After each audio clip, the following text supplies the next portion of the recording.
அதிகாரம் 41. நோயுற்றவரின் மன்றாட்டு. எளியோரின் நலனில் அக்கறை கொள்பவர் பேறு பெற்றவர். துன்ப நாளில் ஆண்டவர் அவரை விடுவிப்பார்.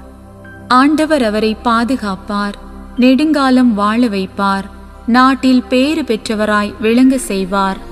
எதிரிகளின் விருப்பத்திற்கு அவரை கையளிக்க மாட்டார். அவர் நோயுற்று படுக்கையில் கிடக்கையில் ஆண்டவர் அவருக்கு துணை செய்வார். நோய் நீங்கி படுக்கையினின்று அவர் எழும்படி செய்வார். ஆண்டவரே, எனக்கு இரங்கும், என்னை குணப்படுத்தும். உமக்கு எதிராக பாவம் செய்தேன் என்று நான் மன்றாடினேன்.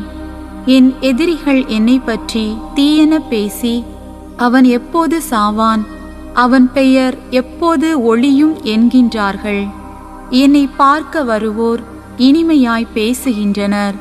என்னை பற்றி வஞ்சகமாய் செய்திகளை திரட்டி கொண்டு வெளியே போய் அவற்றை பரப்புகின்றனர்.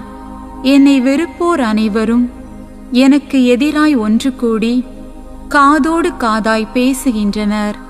எனக்கு தீங்கிழைக்க திட்டமிடுகின்றனர். தீயது ஒன்று அவனை உறுதியாய் பற்றி கொண்டது. படுக்கையில் கிடக்கின்ற அவன் இனி எழவே மாட்டான் என்று சொல்கின்றனர்.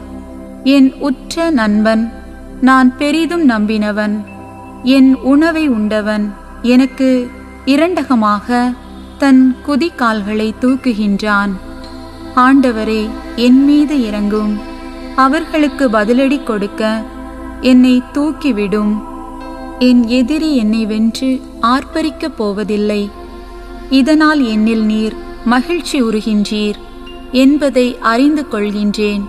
நேர்மையில் நான் உறுதியாயிருக்கின்றேன். நீர் எனக்கு ஆதரவு அளிக்கின்றீர். உமது திருமுன் என்னை என்றும் நிலைநிற்க செய்கின்றீர். இஸ்ரேலின் கடவுளாகிய ஆண்டவர் புகழப் பெறுவாராக. ஊழி ஊழி காலமாய் புகழப் பெறுவாராக. ஆமேன், ஆமேன்.